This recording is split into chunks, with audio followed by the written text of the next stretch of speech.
بسم الله الرحمن الرحيم. الحمد لله رب العالمين، والصلاة والسلام على رسوله الأمين وعلى آله وصحبه أجمعين.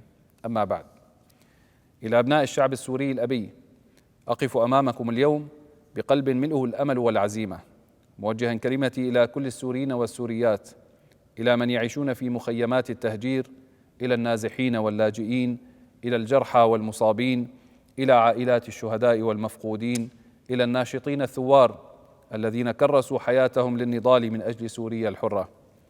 أقف أمامكم اليوم بعد 54 يوما من تحررنا جميعا، تحرر سوريا من قيود نظام مجرم جثم على صدورنا لعقود. 54 يوما مرت على زوال 54 عاما من أحلك أشكال الحكم الاستبدادي في العالم أجمع.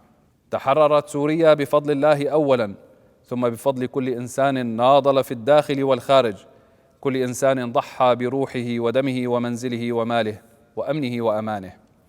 تحررت سوريا بالشهداء والمعتقلين والمعتقلات، والمعذبين والمعذبات، والمفقودين والمفقودات، وجميع أمهاتهم الثكالى وأهلهم المكلومين بسبب تضحياتهم وتضحياتكم جميعا.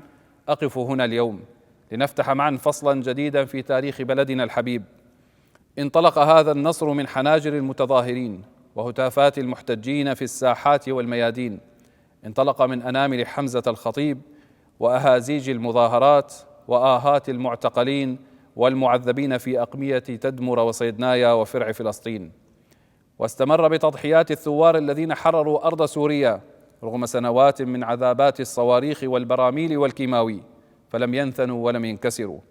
أيها الإخوة والأخوات، تسلمت بالأمس مسؤولية البلاد، وذلك بعد مشاورات مكثفة مع الخبراء القانونيين لضمان سير العملية السياسية ضمن الأعراف القانونية وبما يمنحها الشرعية اللازمة.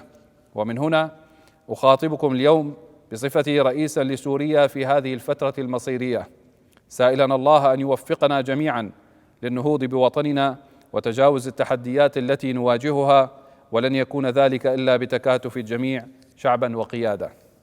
أحدثكم اليوم لا كحاكم بل كخادم لوطننا الجريح، ساعيا بكل ما أوتيت من قوة وإرادة لتحقيق وحدة سوريا ونهضتها، مستصحبين جميعا أن هذه مرحلة انتقالية، وهي جزء من عملية سياسية تتطلب مشاركة حقيقية لكل السوريين والسوريات في الداخل والخارج لبناء مستقبلهم بحرية وكرامة دون إقصاء أو تهميش.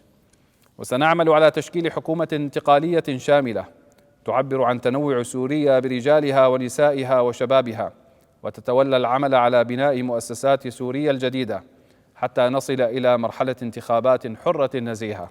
واستنادا لتفويضي بمهامي الحالية وقرار حل مجلس الشعب، فإنني سأعلن عن لجنة تحضيرية لاختيار مجلس تشريعي مصغر يملأ هذا الفراغ في المرحلة الانتقالية.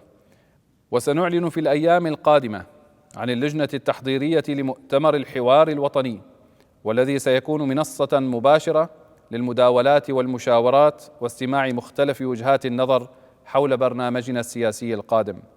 وبعد إتمام هذه الخطوات سنعلن عن الإعلان الدستوري ليكون المرجع القانوني للمرحلة الانتقالية. سنركز في الفترة القادمة على رسم أولوياتنا ضمن الآتي: تحقيق السلم الأهلي وملاحقة المجرمين الذين ولغوا في الدم السوري وارتكبوا بحقنا المجازر والجرائم، سواء ممن اختبأوا داخل البلاد أو فروا خارجها، عبر عدالة انتقالية حقيقية. إتمام وحدة الأراضي السورية، كل سوريا، وفرض سيادتها تحت سلطة واحدة وعلى أرض واحدة، وبناء مؤسسات قوية للدولة تقوم على الكفاءة والعدل، لا فساد فيها ولا محسوبية ولا رشاوى، وإرساء دعائم اقتصاد قوي يعيد لسوريا مكانتها الإقليمية والدولية، ويوفر فرص عمل حقيقية كريمة لتحسين الظروف المعيشية واستعادة الخدمات الأساسية المفقودة. يا أبناء سوريا الحرة، إن بناء الوطن مسؤوليتنا جميعا، وهذه دعوة لجميع السوريين للمشاركة في بناء وطن جديد يحكم فيه بالعدل والشورى. معا سنصنع سوريا المستقبل، سوريا منارة العلم والتقدم وملاذ الأمن والاستقرار، سوريا الرخاء والتقدم والازدهار، سوريا التي تمد يدها بالسلام والاحترام ليعود أهلها إلى وطن عزيز كريم مزدهر آمن مطمئن بإذن الله، والحمد لله رب العالمين.